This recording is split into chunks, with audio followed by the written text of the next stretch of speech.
বাঁদর মামা পেল একটা কলার কাঁদি, কলা দেখে বাঁদর মামা লাফালো খুবই।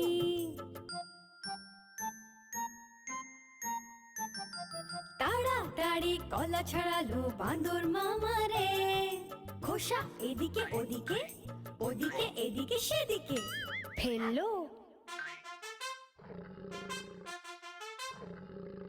বড় টুকরো মুখে ঢুকিয়ে মুখ খুলে পুরো কলা চিবোলো।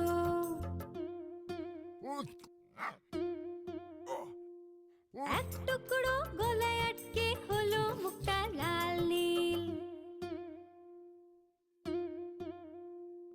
ভালুক দাদা তখন বাঁদর মামার পিঠ চাপড়ে জল খাইয়ে বোঝালো ওকে,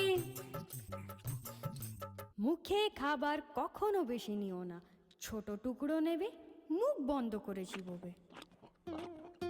মুখে খাবার কখনো বেশি নেবে না, ছোট টুকরো নেবে, মুখ বন্ধ করে চিবোবে।